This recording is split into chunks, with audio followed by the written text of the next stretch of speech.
Hello and welcome to Critical Weight Theory.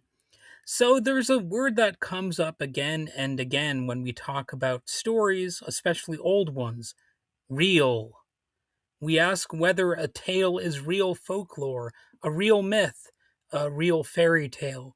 And behind that question is usually another one, quieter but heavier. Where did this really come from?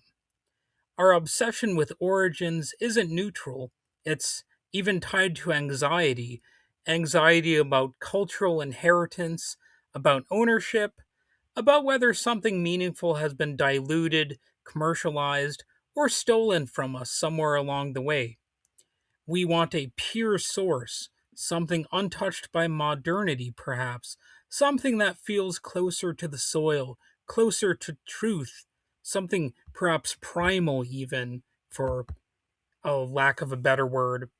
So think about how often we imagine the folk voice as peasant, anonymous, ancient, as if authenticity lives in dirt under fingernails, as if proximity to the land equals proximity to wisdom, and as if wisdom is all a human needs to know the world. It's a beautiful idea, perhaps, and it's also a constructed one. Even when we invoke stories that feel ancient and ecological and grounded, we're often responding less to historical reality and more to a modern longing for something we think we have lost. Because when we actually peel back the layers of textual history, what we find is uncomfortable sometimes.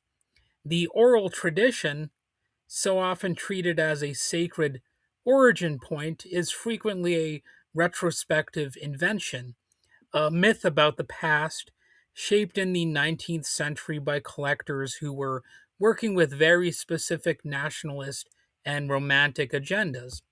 So I have myself sometimes, maybe in previous episodes, given oral tradition maybe a little bit too much credit. I was probably going too far in that direction where I was trying to praise the supposedly pure story, the pure narrative, the original tale. And sure enough, there was reason for that. You sometimes want to get back to the original source if you can, but at the same time, that's not the only source, of course. We have stories that get modified over time. So, when it comes to the uh, the people who were collecting these stories, they were these were people trying to build cultural identity, trying to prove continuity, trying to say this story belongs to us. The search for the or text, the original version, turns out to be less about history and more about validation. And this is where things get interesting. When we talk about authenticity, there's sometimes a sharp divide between two kinds of historians. On one side, you have historians of fairy tales. For them, authenticity often means proximity to an imagined oral source. The version before Perot cleaned it up, before the Grimms moralized it, before Disney monetized it. So the authentic tale is the one stripped of elite interference, the kernel that existed before it could be cashed in on. And this view lines up neatly with a certain psychological reading of fairy tales. Marion Woodman, for example, writes that ancient myths and fairy tales came straight out of the unconscious, she said, unimpeded by conscious intervention. Their images are clear, stark, like gold mines for understanding why we do what we do when we want to do the opposite. In that framework, authorship contaminates, literacy interferes, and editing corrupts. But there's another group looking at the same material and asking different questions. Historians of reading aren't searching for origins so much as they're looking at use. They care about how texts are produced, circulated, and consumed, who read them, how they were held, where they were marked, what people did with them. So their problem isn't impurity, it's invisibility. Readers rarely leave clean traces in archives, but sometimes they leave scribbles in the margins. Sometimes the binding tells a story. Sometimes a cheap chapbook survives precisely because it was read to pieces. And for these historians, who actually do exist, by the way, authenticity isn't located in some hypothetical pre literary moment. It's located in context, in material practice, in the social life of a book.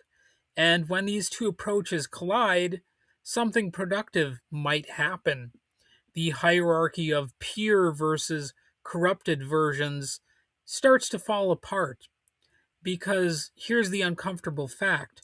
For most people, most of the time, fairy tales live through print or maybe in DVD format. And the literary versions that folklorists often dismiss as distortions were the versions that actually circulated the most. They were read aloud, shared at bedtime, passed between families, talked about communally, and like I suggested, people would watch them on DVD or VHS or now on streaming services. So the printed book didn't kill the fairy tale, it fossilized it, and that fossilization made new forms of orality possible. Reading aloud is oral transmission, but so is retelling a printed story from memory. So is adapting it to fit the moral panic of a given century. If you look at something like Cinderella, what you see isn't a straight line back to a single source. You see a dense network, oral and literacy feeding into each other, stories moving sideways, not backward. And when we integrate the history of reading into folklore studies, the literary tale stops looking like a parasite on an oral body. It becomes a node, a meeting point, a technology for memory. And once you accept that, then the idea of a single authentic Sleeping Beauty or Cinderella starts to look strange. There isn't one. There never was really a single source. And what there is instead is a fluid discourse, a story that changes because people change, because ourselves will change. And fairy tales don't mirror an ancient past, they actually mirror us repeatedly, differently over time. So maybe that problem isn't that we can't find the origin. Maybe the problem is that we keep insisting there should be one. Because the moment we let go of the fantasy of purity, we can finally see fairy tales for what they've always been. Not relics, not fossils, at least not exactly, not sacred artifacts of a lost world, but as living tools for thinking through who we are right now. And that might be the most authentic thing about them, really, if you think about it. All right, hopefully, some of you out there enjoy this food for thought. Hopefully, you understood the points that I was making. If not, I guess, you know, maybe better luck next time, and I'll try to speak better and make my points clearer. But, I just think these ideas are interesting, and I've done plenty of episodes like this on fairy tales and just myth making and stuff like that. And I do have an interest in the idea of where these stories come from. So anyway, that's about it for this episode. Feel free to hit like and subscribe if you see a button like that somewhere. You can leave a message in the comments if you are so inclined, and so on and so forth. Have a good day.